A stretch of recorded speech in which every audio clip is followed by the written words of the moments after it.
Hello बच्चों, good morning.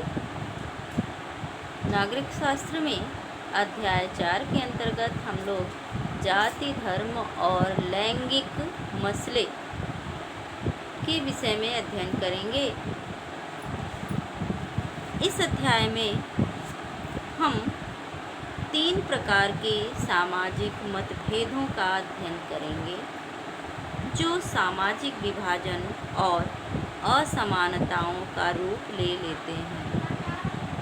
तो जो 3 कारण हैं सामाजिक विभाजन के और सामाजिक असमानताओं के, वे हैं जाति, धर्म और लिंग।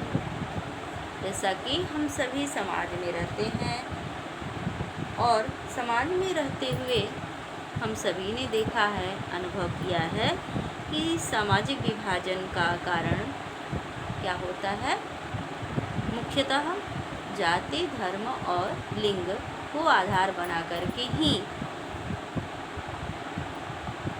जो है सामाजिक विभाजन या असमानताएं परिलक्षित की जाती हैं, दिखाई पड़ती हैं। तो इस अध्याय में हम इन्हीं विभाजन के कारणों के विषय में पढ़ेंगे। लैंगिक मसले और राजनीति। ये लैंगिक मसले जो होते हैं, लैंगिक असमानता श्रेणीबद्ध सामाजिक विभाजन का एक रूप है जो प्रत्येक जगह दिखाई पड़ती है। किसी भी समाज में आप देखेंगे तो यह विभाजन, श्रेणीबद्ध विभाजन लिंग के आधार पर हर जगह दिखाई पड़ती है। लेकिन राजनीति के अध्ययन में इस असमानता को महत्व नहीं दिया जाता है। लैंगिक असमानता स्त्री और पुरुष की जैविक बनावट के आधार पर नहीं, बल्कि इन दोनों के विषय में प्रचलित रूढ़ि छवियां और सामाजिक भूमिकाएं हैं। तो ये लैंगिक विविधता जो है वह स्त्री पुरुष के शारीरिक बनावट, जैविक बनावट के आधार पर नहीं है, बल्कि क्या है, समाज में सदियों से चली आ रही रीति रिवाज, परंपराएं, ये जो रूढ़ियां हैं, यह स्त्री और पुरुष का सामाजिक असमानता के आधार पर सामाजिक विभाजन करते हैं। और निजी और सार्वजनिक श्रम का विभाजन। लिंग विभाजन सामाजिक विभाजन का एक रूप है जिसके अंतर्गत समाज पुरुषों और महिलाओं के लिए असमान भूमिकाएं निर्धारित करता है। लिंग के आधार पर पुरुष के लिए अलग और महिला के लिए अलग समाज का निर्धारण किया जाता है। किस आधार पर? लैंगिक आधार पर। श्रम का लैंगिक विभाजन अधिकांश परिवारों में दिखाई पड़ता है। पुरुष प्रधान समाज में यह स्पष्टतः दृष्टिगोचर होता है। बच्चों, हम सभी जानते हैं, देखते हैं कि श्रम का विभाजन इस आधार पर ही होता है। चाहे वह किसी भी समाज का उदाहरण ले लीजिए। जैसे घर के अंदर के सभी कार्य परिवार की महिलाएं करती हैं। खाना बनाना, सफाई करना, कपड़े धोना, बच्चों की देखरेख करना। जबकि पुरुष क्या करता है? घर के बाहर के कार्य करता है। ऐसा नहीं है कि पुरुष को खाना बनाना नहीं आता या पुरुष खाना बनाता ही नहीं या कपड़े धोना नहीं आता। यही काम पुरुष शौक से करता है जब उसे बाहर पैसे मिलते हैं। जैसे आपने विभिन्न होटलों में देखा होगा, चाहे वो कुक हैं, चाहे वेटर हैं, सभी क्या है? पुरुष ही हैं, ज़्यादातर पुरुष ही हैं। लेकिन बाहर जाकर के वही काम पुरुष करता है, परंतु घर में ये काम करना अपने शान के खिलाफ समझता है। और आप ग्रामीण क्षेत्रों में दिखती हैं तो यह भी नहीं पाएंगे कि महिलाएं केवल घर के अंदर का ही काम करती हैं। महिलाएं भी बाहर का काम करती हैं, जैसे चारा इकट्ठा करना, जलावन की लकड़ी इकट्ठा करना, और भी बहुत सारे कार्य हैं, साफ सफाई के काम करना। या निम्न वर्गीय महिलाएं, गरीब महिलाएं अमीर घरों में नौकरानी के रूप में काम करती हैं, जैसे बर्तन साफ करना, झाड़ू लगाना, पोछा लगाना। और मध्यम वर्गीय महिलाएं जो हैं, उच्च वर्गीय महिलाएं क्या करती हैं, ऑफिस में जाती हैं, यानी बाहर का काम करती हैं। तो इस प्रकार हम देखते हैं कि दोनों के अंदर, घर और बाहर दोनों कार्य करने की क्षमता होती है, लेकिन लैंगिक आधार पर जो विभाजन किया गया है वह क्या है, सदियों से चली आ रही रूढ़ियों के कारण है। ऐसा नहीं है कि जो कार्य महिलाएं करती हैं वो पुरुष नहीं कर सकता है, और जो पुरुष करता है वो महिलाएं नहीं कर सकती हैं। जब इन कार्यों के लिए पुरुषों को भुगतान किया जाता है, यानी पैसा मिलता है, तो वो व्यवसाय के रूप में स्वीकार कर लेते हैं। जैसा कि अभी हमने बताया, वेटर का काम हो या कुक का काम हो, या लॉन्ड्री, कपड़ा धोना जो होता है, उसमें लॉन्ड्री में भी तो कपड़े धुलाई के कार्य किए जाते हैं। तो ये सब कार्य पुरुष स्वीकार कर लेता है, व्यवसाय के रूप में स्वीकार कर लेता है। अधिकांश दर्जी और रसोइयाँ जो भी हैं वो बाहर पुरुष ही हैं। समाज के बाहर के सार्वजनिक जीवन में पुरुषों का अधिकार है और महिलाएं चार दीवारी में कैद हैं। दूसरी ओर ऐसा नहीं है कि महिलाएं बाहर का कार्य नहीं करती। महिलाएं खेतों में, कार्यालयों में, प्रत्येक स्थान पर कार्य करती हैं। वह घरेलू श्रम के रूप में भी कार्य करती हैं, जो शुरू से मान्यता प्राप्त नहीं है, वो भी काम करती हैं। तो कहने का मतलब यह है कि सामाजिक असमानता का यह जो रूप है वह हर जगह नज़र आता है, लेकिन राजनीति के अध्ययन में शायद ही इस बात की पहचान की जा सके।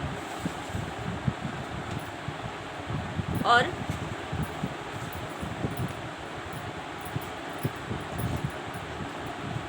लैंगिक असमानता को स्वाभाविक या कहें कि प्राकृतिक और अपरिवर्तनीय मान लिया जाता है, क्यों, रूढ़ियों के कारण। लेकिन लैंगिक असमानता का आधार स्त्री और पुरुष की जैविक बनावट नहीं, बल्कि क्या है, इन दोनों के बारे में प्रचलित रूढ़ छवियाँ, तयशुदा सामाजिक भूमिकाएं कार्य करती हैं। लड़के और लड़कियों के पालन पोषण के क्रम में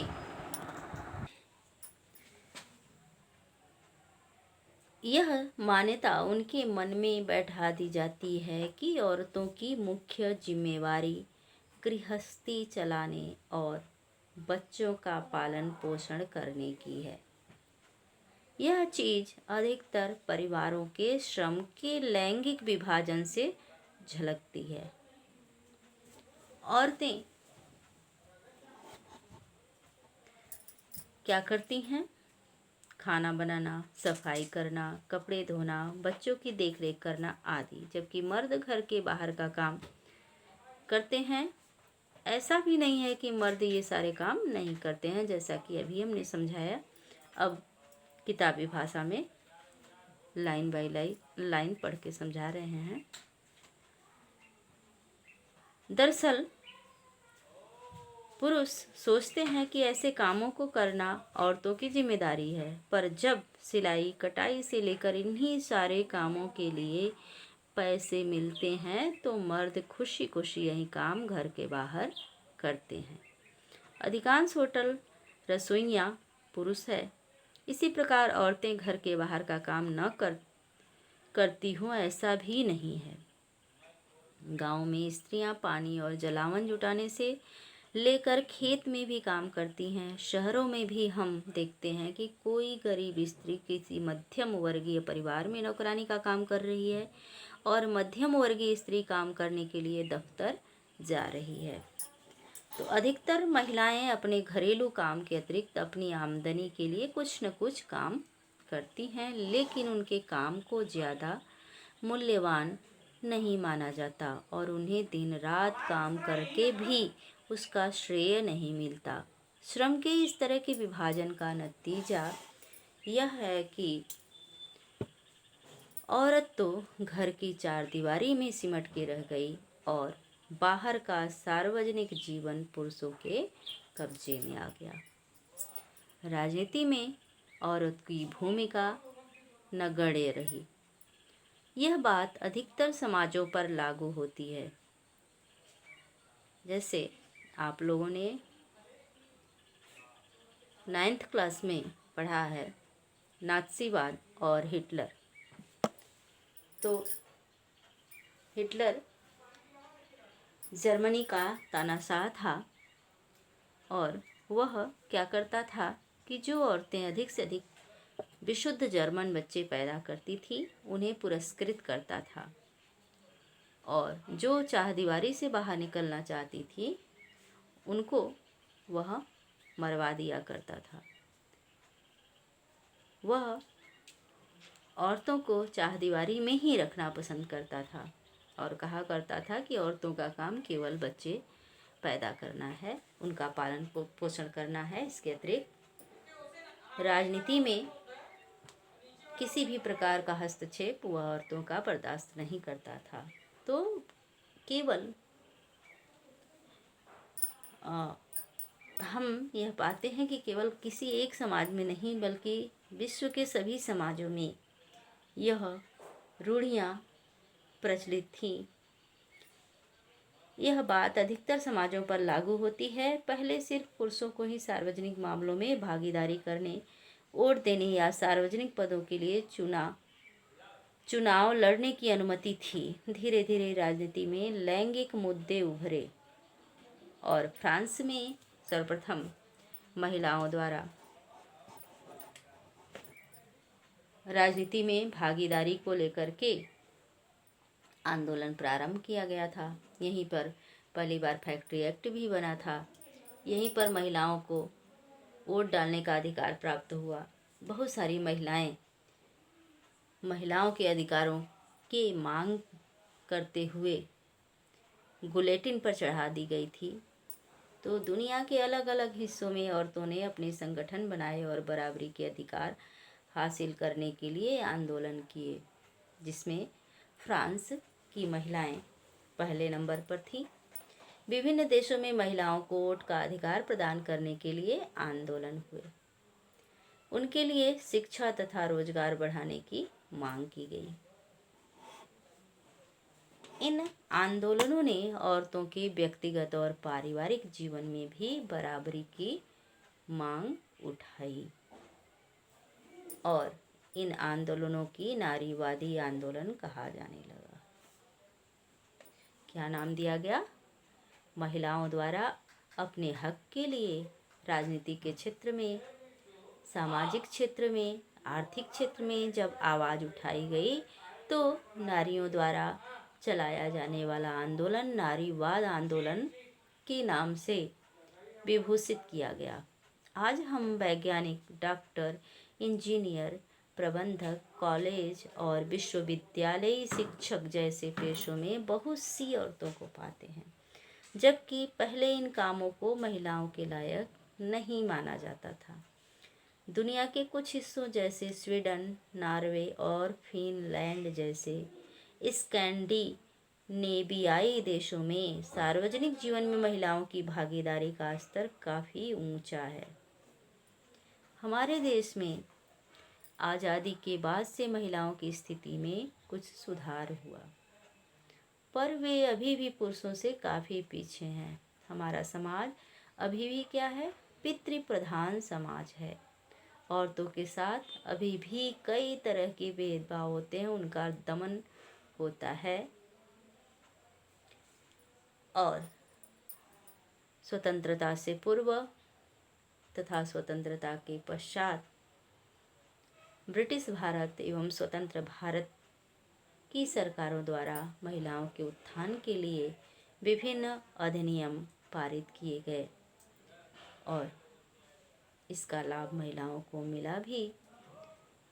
आगे भी मिलेगा और अभी मिल भी रहा है, लेकिन इसके लिए हमें जागरूक होना होगा। हमें जानना होगा कि गवर्नमेंट द्वारा हमें कौन कौन से अधिकार प्रदान किए गए हैं। बच्चों, वैसे बताते चलें कि प्राचीन काल में महिलाओं की स्थिति अत्यंत सुदृढ़ थी। जैसा कि हम सभी ने भारत की सबसे प्राचीन सभ्यता सिंधु घाटी सभ्यता के विषय में पढ़ा है। सिंधु घाटी की सभ्यता, सिंधु सभ्यता का समाज मातृसत्तात्मक समाज था, यानी पुरुष प्रधान समाज नहीं था। किंतु बाद में आने वाली सभ्यता, सिंधु सभ्यता के बाद जो सभ्यता विकसित हुई, आर्य सभ्यता, वह पुरुष प्रधान यानी पितृसत्तात्मक सभ्यता थी। और आर्य सभ्यता में ही, आर्य सभ्यता दो भागों में विभक्त, वैदिक काल, उत्तर वैदिक काल। तो उत्तर वैदिक काल में ही औरतों की स्थिति में गिरावट प्रारंभ हुई और मध्यकाल आते आते महिलाओं की स्थिति में काफ़ी गिरावट आई। महिलाओं की स्थिति युग है दयनीय हो गई। विभिन्न प्रकार की पाबंदियां महिलाओं के ऊपर थोप दी गईं। वैसे हम तुलना करें तो हम पाते हैं कि विश्व के अनेक देशों की तुलना में भारत की महिलाओं को, प्राचीन भारत की महिलाओं को समस्त क्षेत्रों में आज़ादी थी। हम प्राचीन सीरियलों को देखते हैं तो पाते हैं कि उनके वस्त्र आदि को देखकर, उनके परिवार में भूमिका को देखकर हम यह पाते हैं कि हमारे देश में महिलाएं शुरू से पूजनीय थी। संस्कृत के श्लोकों में भी कहा गया है कि यत्र नार्यस्तु पूज्यन्ते रमन्ते तत्र देवता। तब हमारे समाज में नारी को हमेशा से पूजनीय माना जाता रहा है, चाहे वह माँ के रूप में, चाहे बहन के रूप में, चाहे पत्नी के रूप में, चाहे बेटी के रूप में, हर रूप में नारी पूजनीय थी। किंतु मध्यकाल आते आते विभिन्न पाबंदियां नारियों पर, महिलाओं पर लगा दी गई। कारण क्या था कि मुसलमान शासक हारे हुए राजाओं की पत्नियों एवं दासियों को अपने हरम में उठा ले जाते थे और उनके सैनिक भी महिलाओं के साथ अभद्रता करते थे। इसलिए भारत में जौहर प्रथा का प्रचलन हुआ, सती प्रथा का प्रचलन हुआ। महिलाओं के द्वारा अपनी आन बान शान बचाने के लिए सामूहिक जलने की प्रक्रिया को जौहर प्रथा कहा जाता है। और पुरुषों के किसी भी पुरुष के मरने के बाद, पति के मरने के बाद उसकी पत्नी को जिंदा उसके साथ जो जला दिया जाता था उसे सती प्रथा कहा जाता था। और अंग्रेज सरकार द्वारा अधिनियम बना करके इन दोनों, खास तौर से जौहर प्रथा उतनी भयावह सामाजिक आपदा नहीं थी जितनी कि सती प्रथा, क्योंकि जौहर प्रथा केवल राजघरानों में चलती थी। आपने पद्मिनी पिक्चर के अंतर्गत देखा होगा, पद्मावत के अंतर्गत जब राजा लोग हारते थे तो हार की स्थिति में जैसे ही पहुंचते थे खबर मिल जाती थी और हरम की, उनके राजघराने की सभी महिलाएं सामूहिक रूप से अग्नि में प्रवेश कर जाती थी। उसी को जौहर प्रथा कहा जाता था। तो ये मध्यकाल में, ये सारी प्रथाएं मध्यकाल में ही प्रचलित हुई। बाल विवाह,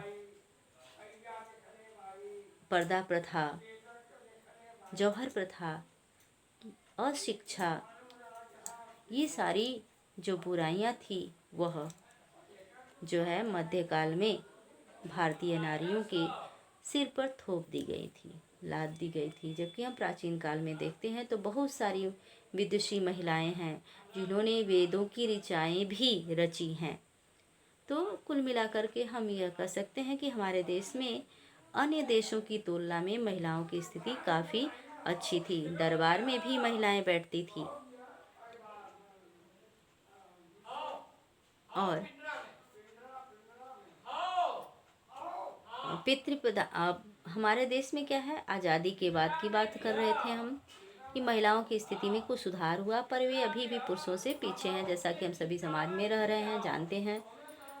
हमारे राजनीति में 33% ही महिलाओं के लिए अभी सीटें आरक्षित हैं और उनका दमन होता है, भेदभाव होता है। महिलाओं में साक्षरता की दर कम है, इसलिए पहला कारण क्या है कि साक्षरता की दर कम है। अब भी पुरुषों की अपेक्षा महिलाओं में साक्षरता की दर कम है। इसी प्रकार स्कूल पास करने के बाद बहुत सारी लड़कियों की उच्च शिक्षा नहीं हो पाती है। कारण क्या है, स्कूली परीक्षाओं के परिणाम पर गौर करते हैं तो देखते हैं कि कई जगह लड़कियों ने बाजी मार ली है और कई जगहों पर उनका प्रदर्शन लड़कों से बेहतर है, लेकिन आगे की पढ़ाई के दरवाजे उनके लिए बंद हो जाते हैं, क्योंकि माँ बाप अपने संसाधनों को लड़के लड़की दोनों पर बराबर खर्च करने की जगह लड़कों पर ज़्यादा खर्च करना पसंद करते हैं, इसलिए। और अगला कारण क्या है कि इस स्थिति के चलते जब भी ज़्यादा तनख्वाह वाले और ऊंचे पदों पर पहुंचने वाली महिलाओं की संख्या बहुत कम है, क्योंकि वो आगे की पढ़ाई कर ही नहीं पाती हैं। बहुत कम महिलाएं उच्च शिक्षा प्राप्त कर पाती हैं, तकनीकी शिक्षा प्राप्त कर पाती हैं, इसलिए ऊंचे पोस्ट पर, ऊंचे पदों पर महिलाओं की संख्या भी बहुत कम है। भारत में औसतन एक स्त्री एक पुरुष की तुलना में रोजाना 1 घंटा ज़्यादा काम करती है, पर उसको ज़्यादातर काम के लिए पैसे नहीं मिलते, इसलिए अक्सर उसके काम